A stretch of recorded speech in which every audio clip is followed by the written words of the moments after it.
மதி, நான் உங்ககிட்ட ஒரு 5 நிமிஷம் பேசலாமா அப்படின்னு சுரேஷ் உள்ள வந்த உடனே, என்னடா பேசுகிற டோனே வேற மாதிரி இருக்கு அப்படின்னு மதி ஒரு பார்வை பார்க்க, அந்த பக்கம் ஓரமாக இருந்து ஒரு தலை எட்டி பார்க்குது. அது யாருன்னு பார்த்தா அழகு மலர். என்னடா நடக்குதுங்க அப்படின்னு அவங்க லைட்டாக யோசிச்சுக்கிட்டு இருக்கும் பொழுதே வந்து நான் உங்ககிட்ட எப்பயுமே வந்து ரூடாக தான் பேசியிருக்கேன். ஒரு மாதிரி நான் பேசுகிறதே வந்து எரிச்சல் தரமாக தான் உனக்கு இருந்திருக்கும் அப்படிங்கிறது எனக்கு தெளிவாகவே புரியுது. ஆனால் நான் அப்படிப்பட்ட ஆள் மட்டும் கிடையாது அப்படின்னு வந்து இப்போ பேச ஆரம்பித்த உடனே வந்து ஒரு மாதிரி யோசிக்க ஆரம்பிக்கிறாங்க மதி.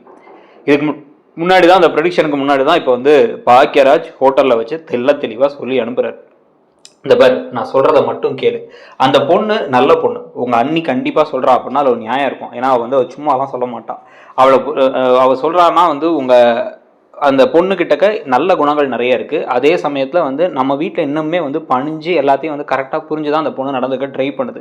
கட்டாயப்படுத்தி கல்யாணம் பண்ணது அந்த பொண்ணோட வாழ்க்கைக்கும் அது பெரிய ஒரு ஷாக் தானே. ஆனால் அவள் ஒழுங்காக நடந்துக்கும் போது நீ ஒழுங்காக நடந்துக்கிறியான்னு யோசி. நாளே குடிச்சிட்டு வர அப்படின்லாம் சொன்னதுக்கு பிறகு தான் இப்போ அவர் கிளம்பி உள்ளார வரார். வந்ததுக்கப்புறமா தான் வந்து இப்போ என்ன சொல்கிறாருன்னா, நான் வந்து உன்ட்ட வந்து பேச வேண்டியது சிம்பிளாக இவ்வளோதான், நான் சொல்கிறத சொல்லிடுறேன். எனக்கு தெரியும் நான் பண்ணது தப்பு தான் அப்படின்னு சொல்லி தெரியும். ஆனால் வந்து எங்கள் மாமா மேலே எங்கள் குடும்பம் ஒரு பெரிய ஒரு மரியாதையை வச்சுருக்கு. நானும் அவர் மேலே ஒரு மரியாதையை வச்சுருக்கேன். உனக்கு உன் கண் பார்வையில் அவர் ரவுடியாக தெரிகிற மாதிரி என் கண் பார்வையில் அவர் பக்கத்தில் ஒரு நியாயம் இருக்குது. அந்த நியாயத்தைப்படி நடந்துக்கிறாரு. அதனால தான் அந்த சின்ன வயசுலேயே அவர் அவ்வளோ பெரிய இடத்துல இருக்காரு அப்படின்னு எனக்கு தோணுச்சு. என் மாமாவுக்கும் எனக்குமே வந்து பார்த்த அப்படின்னா வந்து ரொம்ப அதிகமாக இல்லை, ஒரு 7-8 வயசு வேணா டிஃப்ரென்ஸ் இருக்கும். ஆனால் நான் இப்போ தான் வந்து ஒரு போலீஸ் ஆகி ஒரு இடத்துக்கு வரதுக்கு ட்ரை பண்ணிக்கிட்டு இருக்கும் பொழுது அவரை ஊரே மதிக்குது. அதனால நான் அவரை சின்னதுலேருந்து பார்க்கும்போது, எங்கள் அக்காவுக்கு கல்யாணம் முடிஞ்ச போது வந்து பார்த்தா நான் அப்போ தான் காலேஜ் படிச்சுக்கிட்டு இருந்தேன். அப்போ இருந்தே அவரை பார்க்கும்போது அவர் ஒரு ஹீரோ மாதிரி எனக்கு தெரிஞ்சார். அதனால் அவர் ஒரு வார்த்தையை சொன்னால் அதை வந்து என்னால் மீற முடியல. அவர் திடீர்னு என்னை கூப்பிட்டு வந்து, நம்ம சொந்தக்கார பொண்ணை வந்து ஒரு பையன் டார்ச்சர் பண்ணுறான்டா, லவ் பண்ணுறாங்கிற பேரில் பிரச்சனை பண்ணிக்கிட்டு இருக்கான், சொன்னாலும் விலக மாட்டுறாங்க, குடும்பத்துலேயும் சொன்னால் வந்து புரிஞ்சுக்க மாட்டுறாங்க அப்படின்லாம் பேசினாங்க. அதனால அந்த பையன் வந்து இப்போ அதை கேஸ் போட்டு, பொண்ணு விஷயத்தில் அதே மாதிரி நீ நினைக்கிற மாதிரி எல்லா விஷயமும் போலீஸ் ஸ்டேஷனில் கேஸாக சட்டப்படி மட்டும் நடக்காது. சில நேரங்களில் சில விஷயங்களை நாங்கள் செஞ்சு தான் ஆகணும் அப்படிங்கிற மாதிரி சில வேலைகள் செய்வோம். அதை வந்து கட்ட பஞ்சாயத்துன்னு கூட வந்து சொல்லுவாங்கன்னா. ஆனால் என்ன அப்படின்னா வந்து அந்த பொண்ணு வீட்டில் கேஸ் எல்லாம் போட்டால் அந்த பொண்ணோட கல்யாண வாழ்க்கை பாதிக்கும், அந்த பொண்ணு வந்து கோர்ட்டுக்கு வரணும் அப்படிங்கிறதெல்லாம் யோசிச்சு தான் அந்த பையனை வந்து மிரட்டிடலாம்னு நினச்சேன். மிரட்டலான்னு பார்த்து அடித்தது அதெல்லாம் நடந்துச்சு. அதே மாதிரி வந்து பார்த்தா எங்கள் கிட்டக்க நீ வந்து உன் வீட்டில் வேலை பார்க்குற பொண்ணு ஒரு லேடியை வந்து அடிச்சிட்டாங்க அப்படின்னு சொல்லி சொன்னேன். அடிச்சிட்டாங்கன்னு கூப்பிட்டு வந்தேன். அது உனக்கு நீ பார்த்த ஒரே கேஸ். நாங்கள் ஒரு நாளைக்கு 10லேருந்து 15 பேர் ஹஸ்பண்ட் வந்து ஒய்ஃப் அடிச்சிட்டாங்க, குடும்பத்தில் பிரச்சனை, மாமியார் மருமக சண்டை அப்படின்னு வருவாங்க. எல்லா கேஸுக்கும் கேஸ் ஃபைல் பண்ணி அவங்களுக்கு வந்து சண்டையை வந்து பிரித்து விடாமல் 1 நாள் 2 நாள் டைம் கொடுப்போம் அவங்களுக்கு. நாங்கள் அவங்க வந்து கொஞ்சம் வேலைக்கு போய் அவங்க திருப்பி பேசி ஒரு முடிவுக்கு வரட்டும் அப்படின்ட்டு. அதை வந்து சொன்னால், நாங்கள் சாதாரணமாக சொன்னால் அவங்க இருக்கிற நிலைமையில கேட்க மாட்டாங்கிறதுக்காக சில நேரங்களில் கோபமாக பேசணும். அதனால தான் அன்றைக்கி நான் உன்ட்ட கோபமாக பேசினேன். வேறு எந்த எண்ணமும் எனக்கு கிடையாது. நான் ரொம்ப ரூடான ஆளெலாம் கிடையாது. எங்கள் அண்ணிக்கிட்ட, எங்கள் அண்ணன்கிட்ட, அவங்கள்ட்டலாம் நீ நல்லா க்ளோஸ் ஆகிட்டல, என் தம்பிக்கிட்ட கூட, அவங்கள்ட்ட கூட கேட்டுப்பாரு.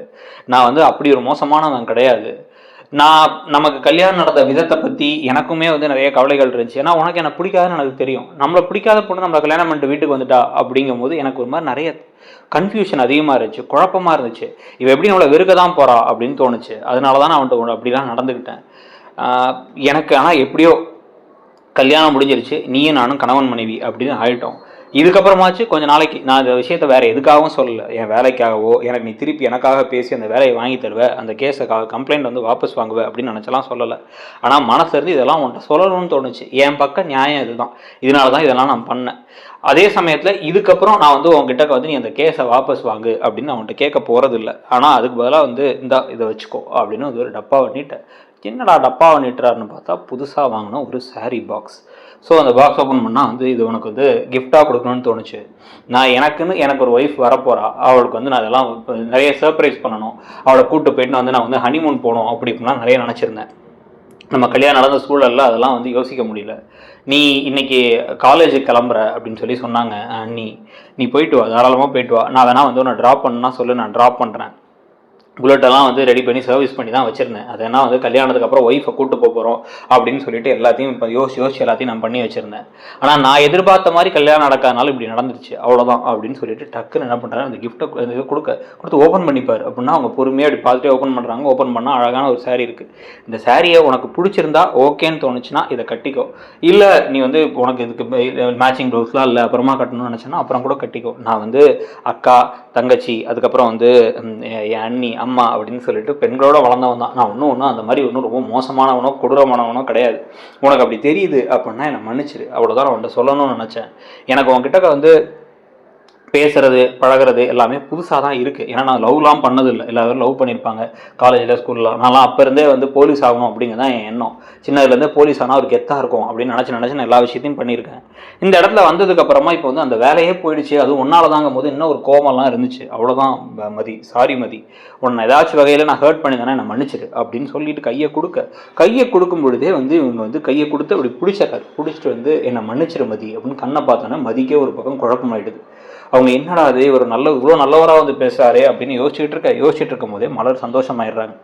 அப்படியே வந்து இப்போ ஒரு வெளில கிளம்பி போகும்போதே மலர் உள்ளார வராங்க. உள்ளார வந்து மதி, நான் வந்து எங்கள் வீட்டு பையன் இல்லை கொழுந்தேன் அப்படின்லாம் நான் சொல்லலை. நிஜமாவே சுரேஷ் வந்து சில சமயங்களில் எடுத்தார் கைப்பிள்ளையா அவங்க மாமா சொல்கிறத அவங்க அப்பா சொல்கிறதெல்லாம் கேட்பானே தவிர சின்னதாக குட்டி சுயநலம் இருக்குமே தவிர அவன் நல்லவன் தான், அவன் மோசமானவன்லாம் இல்லை.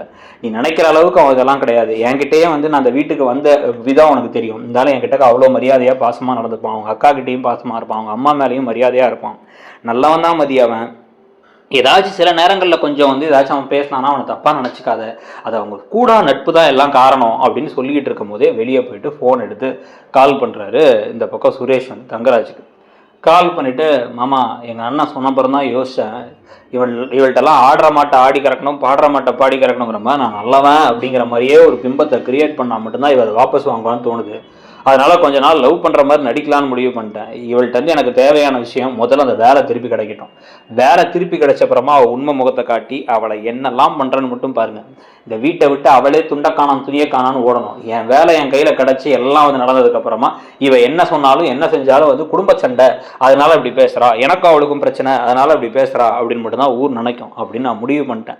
அதனால் கொஞ்ச நாளைக்கு அவகிட்ட நான் ரொம்ப நல்லா நடந்துக்கிறேன், பாசமாக நடந்துக்கிறேன்னா நீங்கள் எதுவும் தப்பாக நினச்சிக்காதீங்க மாமா அப்படின்னு. டே, நான் ஏன்டா தப்பா நினச்சிக்க போகிறேன், அவள் திமிரை அடக்கிறதுக்கு ஒரு வழி வேணும் அப்படிங்கிறது எனக்கு புரியுது. அதே சமயத்தில் நீ ஒரு வேளை அவள் கூட சந்தோஷமாக வாழ்ந்தா கூட சந்தோஷம் தானே படுவேன், அவளை உனக்கு ஏற்ற மாதிரி மாற்றிக்கோ, நீ ஆம்பளைங்கிற கெத்தை விட்டுறாத அப்படின்னு வந்து தங்கராஜ் பேச. அதெல்லாம் விடமாட்டேன் மாமா, முதல்ல இப்போ வேலை தேவை, அந்த வேலை கையில் கிடைக்கட்டும், அதுக்கப்புறம் நான் என்ன பண்ணுறேன்னு மட்டும் பாருங்கள் அப்படின்னு வந்து இந்த பக்கம் சுரேஷ் பேச. சுரேஷுடைய நடிப்பை இப்போ வந்து மதி புரிஞ்சுப்பாங்களா, இல்லை மதியுடைய அன்பு இல்லை மதியுடைய கேரக்டர் ரொம்ப பிடிச்சி போய் சுரேஷ் உண்மையிலே காதலில் விடுற மாதிரி கதை போதா அப்படிங்கிறத பார்க்கணும். நீங்கள் என்ன நினைக்கிறீங்க அப்படிங்கிறத சொல்லுங்கள். உங்களை பொறுத்த வரைக்கும் இந்த சீரியல் எப்படி போகுது, சீரியல் என்ன விஷயங்கள் எதிர்பார்க்குறீங்கிறத சொல்லிட்டு மறக்காமல் இடம்பொருள் சேனலையும் சப்ஸ்கிரைப் பண்ணிக்கோங்க. நம்ம சேனல்லேயே வந்து அடுத்ததாக பயங்கரமான பல ப்ரெடிக்ஷன்ஸ் எல்லாம் வந்துகிட்டு இருக்கு. அந்த ப்ரெடிக்ஷன் வீடியோஸையும் பாருங்கள்.